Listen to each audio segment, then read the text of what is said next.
Welcome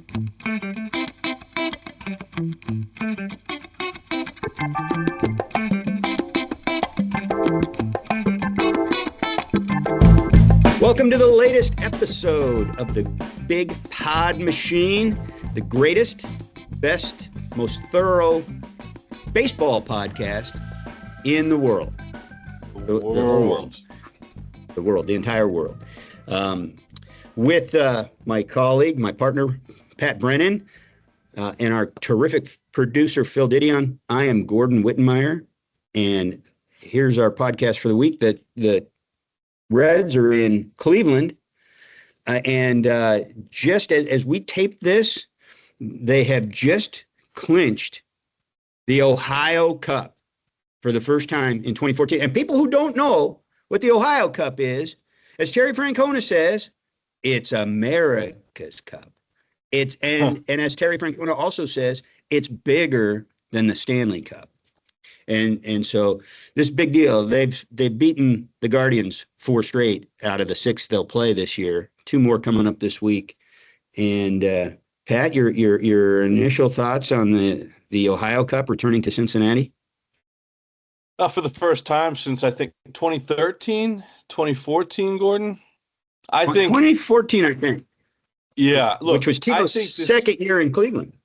Yeah.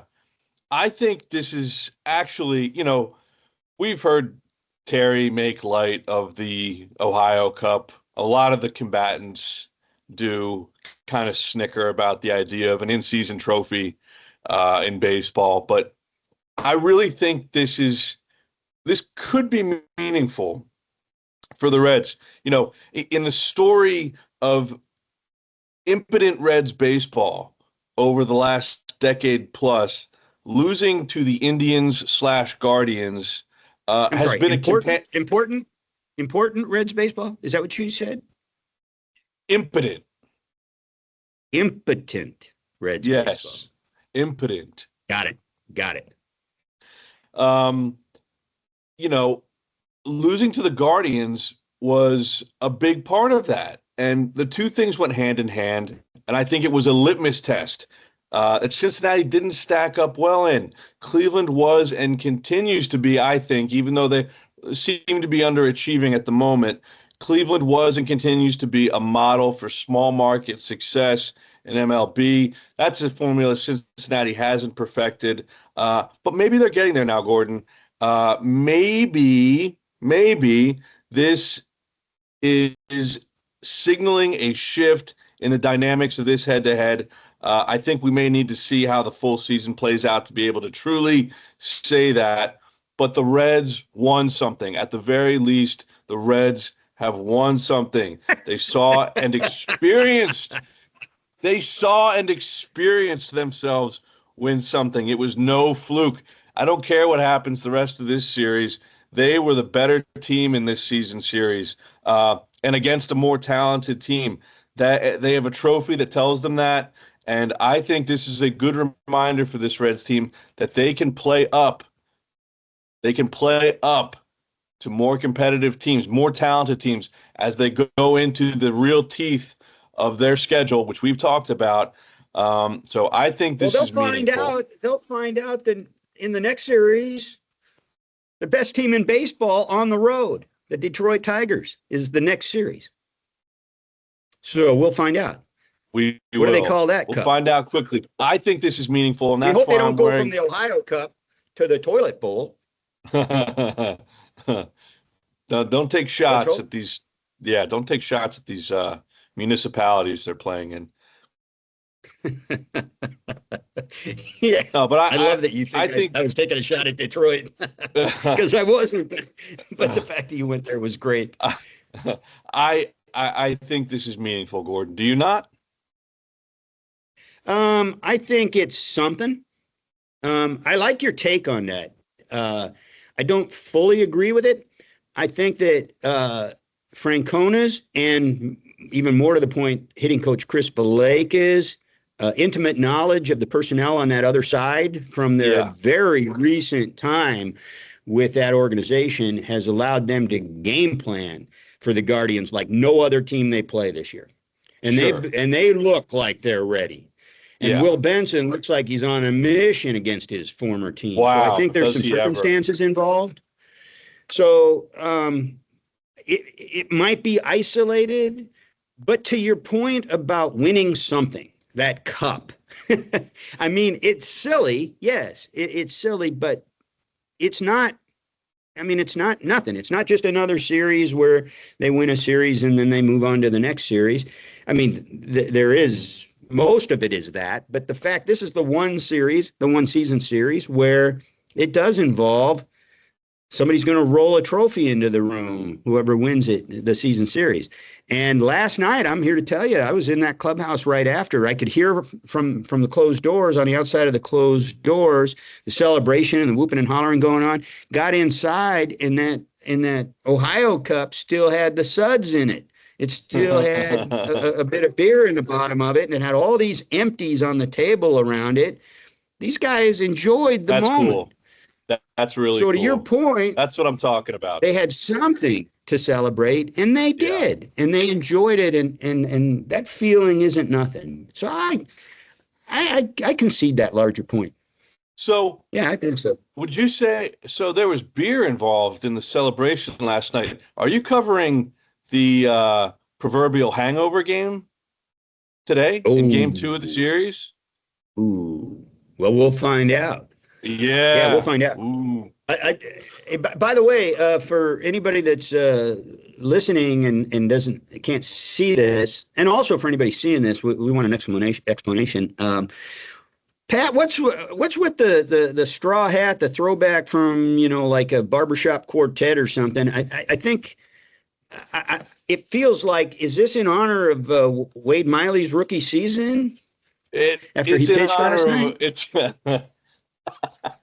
that's good. Wade Miley's rookie season. You better not let him hear you talk about him that way.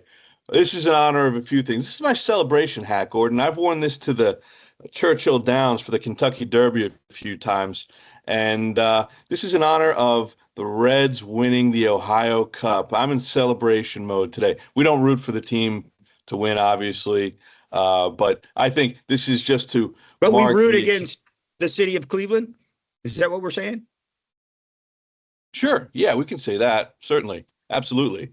And um, the other thing is, some people call this a boater hat, something that was worn during regattas, boat meets way back in the day. And I'm that very brings familiar me, with those. yeah. So that which brings me back to the subject of a little movie that I saw recently, and I understand. Well, it's called Boys in the Boat, a fantastic movie about how a group of underprivileged student athletes from the University of Washington got together and ended up winning Olympic gold. It's a true story. They really nailed a lot of the They details beat from the real life. Nazis. They Yes, beat they the beat hell out them. of those bastards in Germany, those effing But Nazis. you're a UW guy, and you gave me a load of crap for not seeing uh, baseball movies in the past. I want to know from you right here and right now, damn it. Have you seen Boys in the Boat, which is a great sports movie? I have not. But Ugh. in my defense, I read the book. Did you read the book? No, I didn't read the book.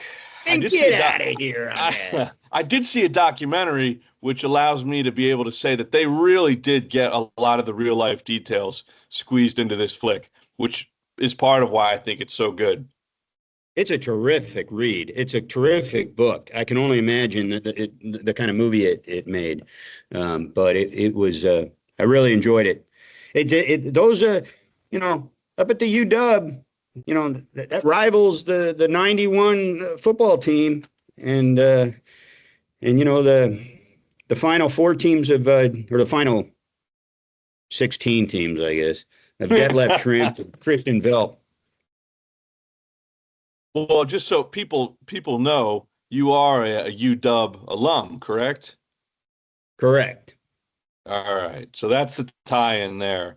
I And did. I as did such, not row any boats outside of my inflatable raft when I was a kid. well, I can see it is a beautiful campus. It's right on the water. I can see how it would have been conducive to training for that kind of sport. Did you enjoy your time at Not, not UW, Gordon?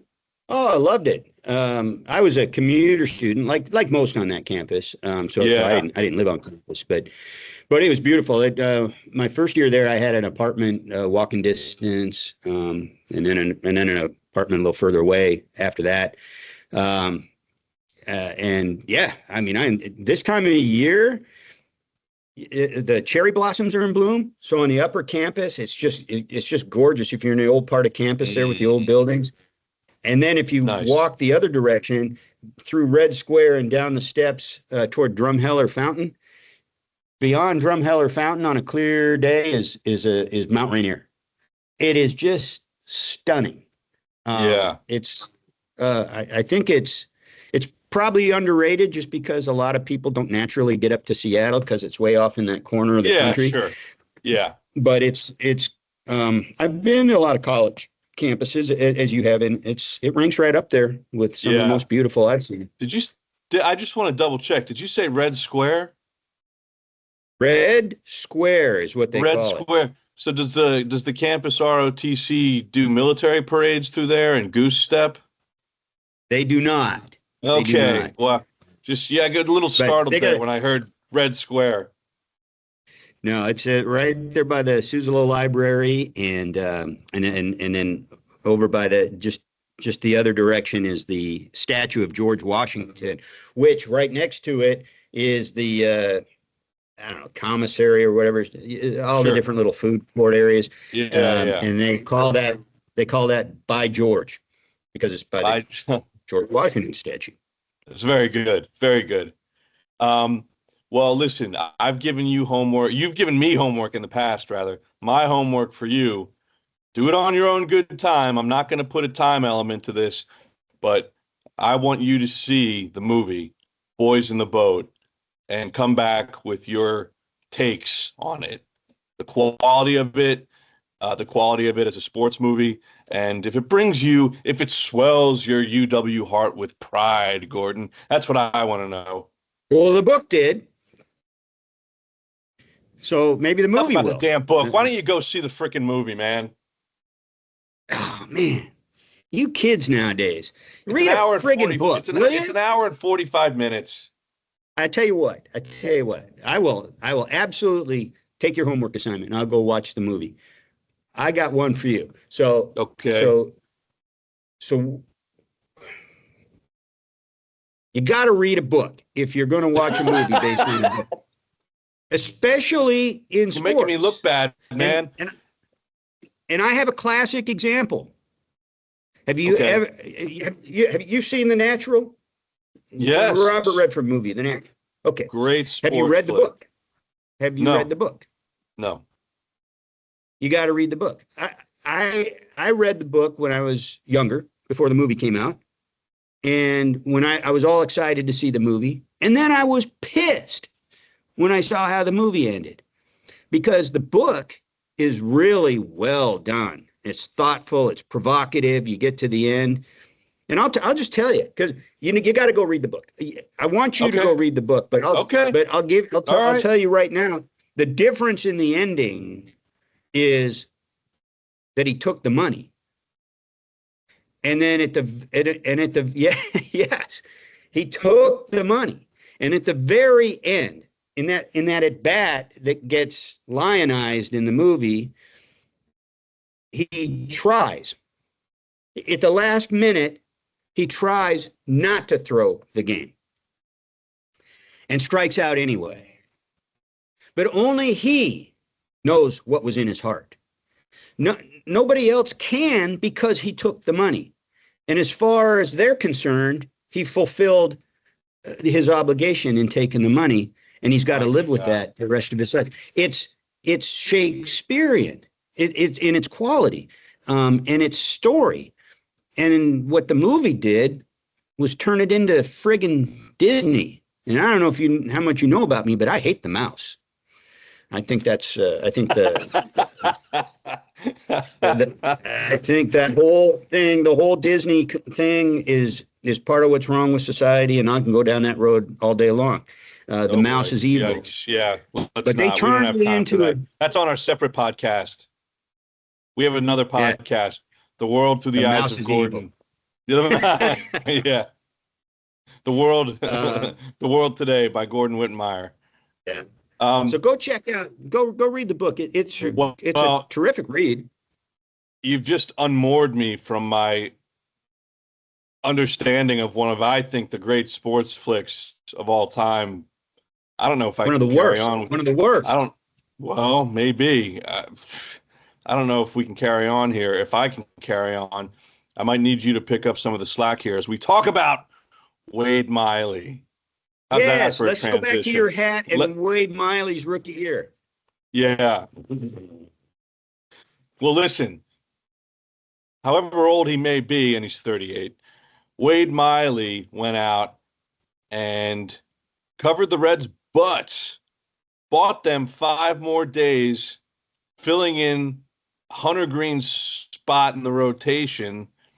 And maybe you want to talk about where things stand with Hunter Greene, but Wade Miley went out, and I don't think it qualifies as a quality start, but for all intents and purposes, he was good, and he picked up a win Monday, in the series opener against the Ohio Cup clincher.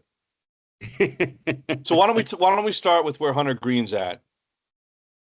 Well, it obviously relates tightly with Yes, with the Wade Miley story. So, two things so are interlocked. the thing with Hunter is, we know that he spent 2.5 weeks on the injured list in May because of a grade 1 groin strain, and he came back from that really close to the minimal amount of time. Made 3 starts, and then felt a recurrence in there. Plus, he had his lower back bothered him a little bit in that last start too. Yeah. So, just without even before they saw an MRI result, they put him on the IL because they weren't going to chance it, no matter what the MRI said. My understanding is the MRI came back without showing any new injury, so he didn't make anything worse. And I don't know that they did an MRI on the back. I don't know that it was serious enough to do an MRI on the back. So in the process of deciding a next course of action, Greene decided he wanted a second opinion. He wanted to go get a specialist to look at these issues and then go from there. So he's out in LA as we speak, doing it. Now, people from last year might recall when he had an elbow injury, which turned out to be essentially a bruise. He went and got a second opinion in LA then too, and he wound up missing like 6 weeks. Yeah. For something that could have been a lot worse, wasn't. Thank goodness. And we don't know what this is. We'll find out. Francona said as the series opened in Cleveland that he expected to know something more in the next couple of days. Yeah. So we don't know how long he's going to be. And as these guys won their 4th straight game, and it got above sea level for the first time in a long time. Yeah. That spot in the rotation is huge. And so it's really hard to overstate what Wade Miley represented on Monday night with that 5-inning start. He didn't look lights out, but he got swing and miss. He got into the low 90s with his fastball. He got through 5 innings despite a really rough, I think it was the 3rd inning.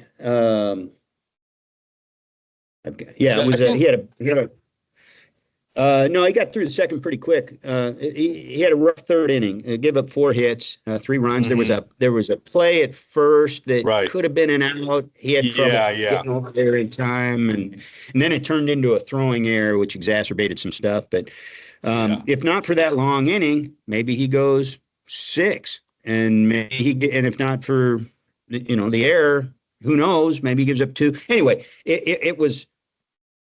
it was pretty much what if you knew you were getting this out of him every time he went to the mound every 5 minutes, you would take it. And I basically asked Absolutely. Francona that after the game, and his response, well, in fairness to Wade, he's still shaking off a lot of rust. I think he can be a lot better than him. And this guy competes. This is what Francona is saying. So I think if he stays healthy, Wade Miley can be a key to holding this whole thing together for whatever amount of time Hunter Greene might be out, or even when he comes back. You're going to want this guy in your rotation if he's any better than he showed on Monday night. And then you got the guy that just got promoted to AAA, Chase Burns, who's pitching his ass off in his first professional season. I don't know if he's had a bad outing at any level. He's ascending quickly. It seems like, I don't know I forget what they told us about his progression. And you don't know. You don't want to put a timetable on something like that coming out of spring training. I don't think they have. He was a cut ultimately because they knew he needed time to work his way through the system. But it's been a rapid ascent for Chase Burns, and he is in AAA now after tearing it up in Chattanooga. Now, can I say something about Wade Miley? A word of caution to anyone that wanted to bury him and, kill Nick Krall over signing Wade Miley based on his first outing Wednesday against the Brewers, last Wednesday against the Brewers in the series finale of that one. Wade came in, pitched 2 innings late in the game. The Reds bats really had nothing going that day. I think they were down 5 or 6 to 1 when Wade came in. He ended up giving up, I think, 3 runs.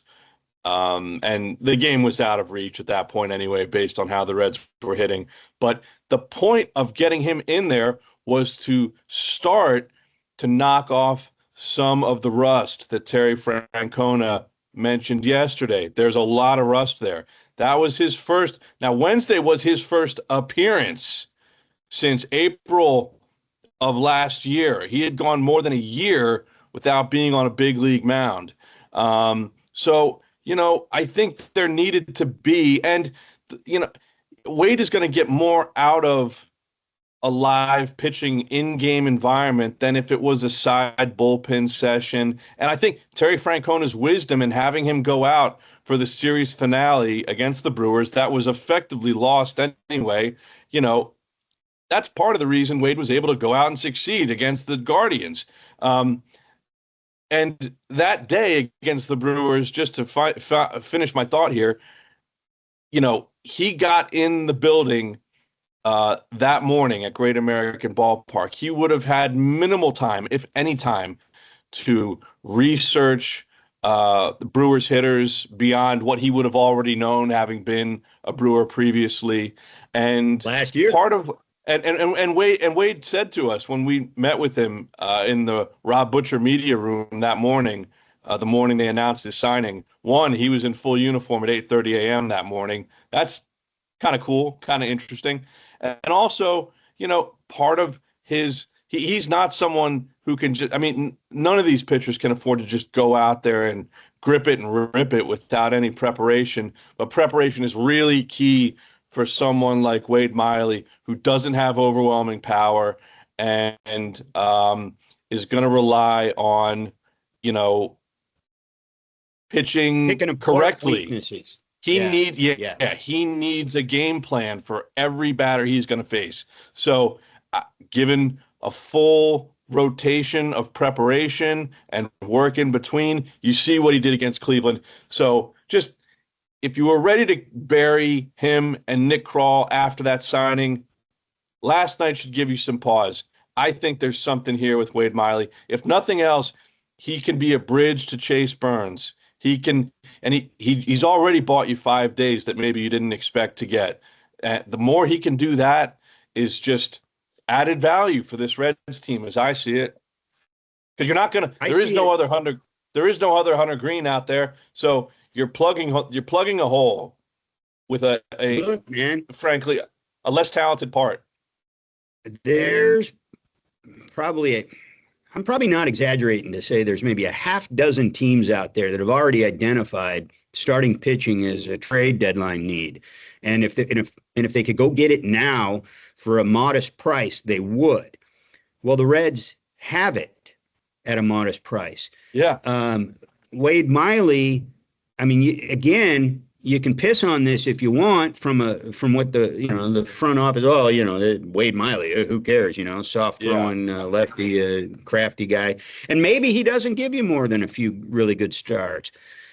Maybe he doesn't give you that, but there's a lot of teams out there that would have taken what he gave you Monday night. Oh yeah, and would take that in a heartbeat if they knew they could get it every 5 days. Teams with real pitching needs who have real October aspirations. And so the fact that the Reds have it is significant potentially if they can get everything else in their house in order. And the other value that he brings that maybe gets easily overlooked is this guy has a way about him. He was there briefly in Chicago when I was there, and I saw it there too with some young guys. This guy has a way around young players. It's a little bit old school, but it's also a take you under my wing thing. It's also watch me, watch how I do things, watch how I prepare, and watch how I don't let these moments overwhelm me. Yeah. And I just compete. I take what I have and I compete. And if you want to talk to me, I'll tell you what my approach is, what my mentality is on this. That's a big deal. And I don't know if you saw like between innings or when he was on the mound in the dugout, but these guys were really feeding off him. He's well liked and respected. And he's a character and a personality. I mean, he's the guy. Look, anybody that wants to know like what his personality is and why guys around him love him. Do you remember the song in spring training that he played when the drug testers came through for the routine drug testing? Yeah, it was an AI generated song, basically bashing MLB drug testers. Yeah, I called him like Wiener Watchers or something. Yeah. It was made hilarious. It pretty on a day that's already pretty uncomfortable for anyone that has to be in the room. It really kind of heightened the tension, I would say. But I think his teammates appreciated it. I was over talking to one of the players when the song started up one morning, and he paused in the middle of an answer and he says, "Oh man, here's that song." I think the drug testers themselves, a lot of them were laughing at it too. A couple of them weren't. A couple of them took it as shots. But I know, and those guys are kind of scary. Some of them look like bouncers at Vegas nightclubs or like ex-law enforcement, which I assume some of them might be. I think that would fit the profile for that job. Yeah, they were nonplussed by the playing of that song. Wade didn't give a damn. Well, a couple of them kind of thought it was funny, but okay. But yeah, to your point, definitely some of them didn't. And but he just kind of went about his business and pretended like it wasn't me. Yeah. Even though we placed the giant JBL Bluetooth speaker on the table in the middle of the room. Yeah, this is who he is. He's just he loves being in the clubhouse. He loves having a major league uniform on his back. He appreciates it and he competes. And any young player can get something out of watching that. And I think Monday night, when he's pitching, and that energy seems to be going through the dugout too. I think that showed. Yes. I don't mean to cut you off, Gordon. I'm a big body language.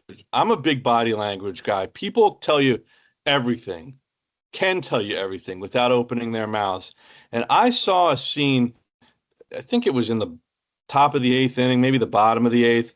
The camera just panned to the Reds dugout, went down the line, and I saw a scene there that I have not often seen. You saw a bunch of guys on the top step of the dugout, which you don't usually see. That, to me, that's always interesting because that tells you people are engaged in what's going on. I haven't seen that a ton this year. It's something I usually look for early in every game.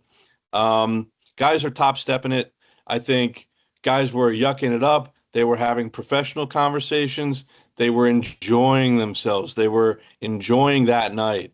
And it was just, it stood out to me because when the camera takes a peek down the way in the Reds dugout this year, I just haven't seen a lot of that. And granted, our eyes are not fixed on the TV production because we're watching the game with our own two eyes up in the press box. But that was really interesting to me.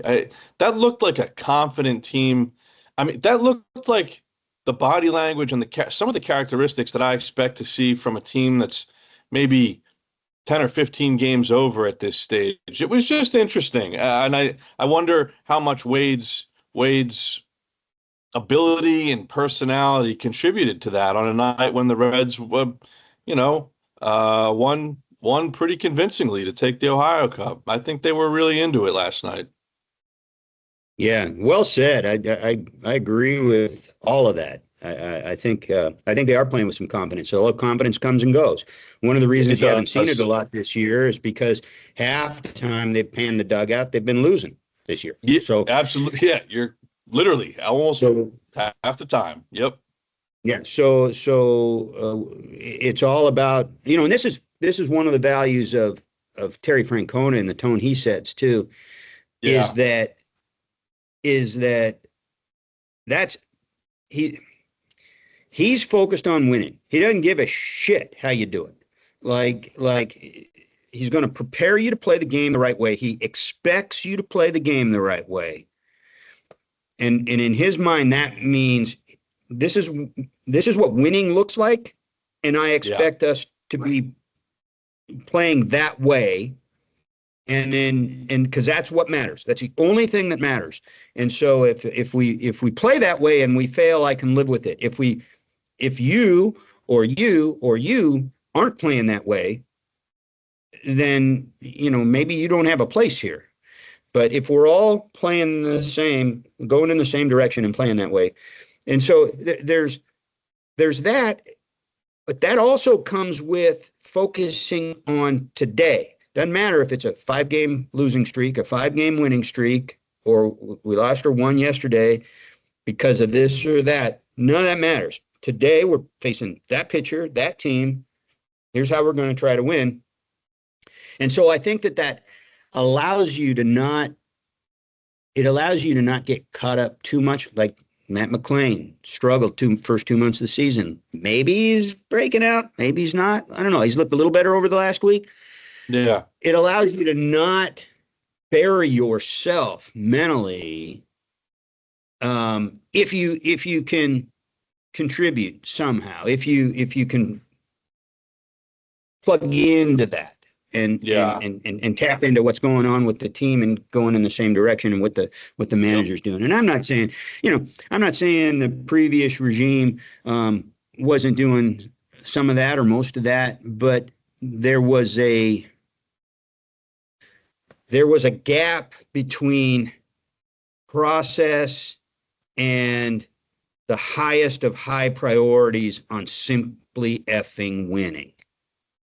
And I don't know how to better express that, because some of it's what was said, some of it's approach, but this is why Francona is not unique, but he's one of the best at doing this. Yeah. Anyway, I'm starting to feel like I'm rambling. No. But well, listen. Let me ask you this, Gordon. You feel a little closer to the Ohio River today? No, as a matter of fact. And we'll see what the rest of this road trip looks like. That's true. I think this team still has some stuff to figure out. And by the way, Mr. Boys in the Boat, you might want to get yourself a boat, and because you're going to get close to the damn river. We're going to need a fire department from either side of the river to fish me out, I think, because I'm going to be flailing. I'll be the boy in the boat so that when you jump in, I can pull your ass out of the river before you drown. I'll pull your ass in, and you can douse yourself in chemicals with me in the river. But listen, For people that I want don't to know, have. this is the we need to tell people this is the update on our. We have a running bet. Yeah, we have a running bet. Your half of that is that if the Reds somehow squeak into the playoffs, you are going to take the big dive, the chemical dive into the Ohio River, the polluted Ohio River. And my half of it is that if the Reds fail to make the playoffs, because I'm that bullish on the matter, I will be jumping in. So every week we're going to check in on who feels a little bit closer to the banks, who's starting to wade down through the gravel and the muck and the flotsam. And I'll tell you, Gordon, but look, this is more to my point about it being too early when you were casting this team off last week, when I think for at least a few hours on Wednesday after they lost to the Brewers in the series finale, I think they were briefly the deficit in the NL Central behind the Cubs swelled to 9.5 games, nearly 10. And here we are recording less than a week later with a little help from the Phillies last night. The Reds are 6.5 back. Yeah, the Reds are 6.5 back. All of a sudden, there's some juice flowing through the Reds clubhouse, and they're even closer in the wild card, where I think the real contenders, and I'm not saying yet, although I've always said that I think the third wild card spot is the most viable path to the postseason. We're seeing the wild card race start to crystallize. Teams are dropping off. Atlanta is face planning. You're starting to get an idea. The Reds may have knocked. I mean, they overtook the Diamondbacks in the wild card standings with their sweep of the D-backs over the weekend. And who knows where the D-backs go from here now that Corbin Burns is down for the year. They could quickly become sellers here in the marketplace for personnel. The wild card race is starting to crystallize. We know what it's going to look like, I think. And I think the Reds are on the fraying edges of it right now. But a good week here, and they are right in that thing. And I just feel like, it's more to the point that I was trying to make. Look at what's happened in the 4 or 5 days. The Reds pick up 3 games in the NL Central. They're alive and well in the wild card. And there's 95, 96 games left in the season. I've always accepted your points about, the Reds relative to the postseason, but I think it's a law in this game that unless you are the dregs like Colorado, who else? The A's, White Sox. Yeah, White Sox. It's really 60 games thereabout is a lot, because we do, and I went over the teams with you that the Mets were 10 games under at June 1st last year. Hey, don't let Atlanta get hot, by the way. I think they could. I think they could make a comeback. They could be this year's Mets. The World Series. Yeah, they were a losing team at the trade deadline. The year they won the World Series. They have the talent to be this year's Mets. But the Reds saw that up close and personal for 4 days in Atlanta. They did. Yeah, they sure did. But look, they're alive and well. 1 game over isn't exactly knocking down the door to the postseason, but it feels like they might be a start. And this run that we've all been nagging Terry Francona about, and the players in the clubhouse, is it coming? Do you see evidence of it forming? Maybe they're on it. 4-game winning streak, game over 500. Maybe they're turning a corner. Here's when we're gonna know you're going in the river, pal. Between now and the 4th of July. I know. Between now and the 6th of July. Let me just read you the schedule. I know, but you read it anyway for our listeners. after the Guardians, 3 at Detroit, best record in baseball. 3 at home against the Minnesota Twins, who I believe are in a playoff position right now. Then 3 at St. Louis, which is a surprising division contender. And that's a big series because they have to catch them to be what you expect them to be. Then at home for 3 against the Yankees, who are starting to play like the Yankees. Then 3 at home against the Padres, who are second out west. And on a given day, they're first out west, I think. They've been playing their asses off this year. At Boston, which has a lot of talent, including the who do they got out there? Who do they got? They picked up Crochet, the former Sox ace. They got some decent pitching. Then at Philadelphia, who we just talked about. Yeah. So that takes you through July 6th. Now, if you can, they're a game over right now. If you can finish that stretch, still a game over, then I say that's killer stuff. Then I start feeling my toe in the river. Well, maybe not your toe in the river. Maybe you're starting to slide down the steep bank into the river. Well, maybe the river's starting to rise on me. Yeah, that could happen to all of us. Here's the flip side I was thinking about last night. They've got all these games left against good teams. They won't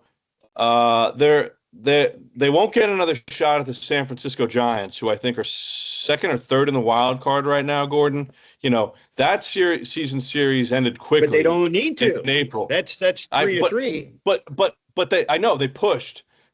I'm saying if this Reds team is going to level up and punch above their weight class like they have against Cleveland this year, and regardless of Cleveland's record, I think they are punching above their weight class when they beat the Guardians. You can look at these 6 games they have left. They've got the full season series left against some of the teams you mentioned, San Diego, Philadelphia, NL teams that you'll play home and away. I think that you can look at that 2 ways. It's either, an opportunity to lose ground, or it's a great opportunity because you've got all 6 games left against teams your immediate rivals in the wild card race. And I do think the Phillies are going to end up being a team that drops down into this wild card race for good. So, and then same goes for the Mets. You've got all your games left against the Mets. They could end up possibly in the wild card race too. You have a lot of outstanding games left against these teams. That can be a positive or a negative. I think it's going to take, if you've got good mojo going now for the Reds and you can keep that going and you can hang on for hope, I think that's a good thing rolling into this tough stretch. But it is undoubtedly, we're going to learn a lot about the Reds. You and I have said that a couple times this year when they've entered different portions of the calendar, of the schedule. I think we will know a lot by July 4th when they finish up that series against the Phillies at the end of all this. Well, I'm just gonna end it like this. I think if you can't get yourself a boat, Mr. Boy in the boat, you need at least to go grab yourself a life preserver. Well, I've got my boater hat. You do have your boater hat. I don't know if I don't know if they make a life preserver for my chest size. I just hope we don't see that hat floating down the river all by itself at some point. Well, there's enough crap floating around in the Ohio River. I'll probably be able to latch onto something like a big log or some kind of animal that drowned in the river and just ride that to safety. Well, let's hope it's not toxic. It's a disgusting body of water. It really is. There's going to need to be a hazmat team standing by. For whoever goes in, there needs to be a hazmat team ready to spray us down when we hop out of the water. Well, with that one, with the image of spraying down Patrick Brennan, we will tie a ribbon onto this edition of the Big Pod Machine. A happy edition. Thanks for indulging us one more time this week. Go Reds, and with that Ohio Cup, hey, maybe if it's anything like the Stanley Cup, maybe it'll find its way around town in some of the watering holes with various individual players. I wouldn't be surprised. Over the summer. I think it might make an appearance at Jeff Ruby's. I mean, they haven't had there's no playbook. There's no playbook for what they should do with this thing because they haven't had the damn thing in 11 years. So, well, I hope makes it kind of scary what they might do with it. Yeah. Well, enjoy the quote unquote hangover game today. For anyone, that's a reference to teams playing the day after they clinch in the locker room celebration. I don't actually think it'll be a hangover game, but another big one against the Guardians. That series followed up by 3 in Detroit. Gordon will be there for all of it. Gordon, I wish you safe travels.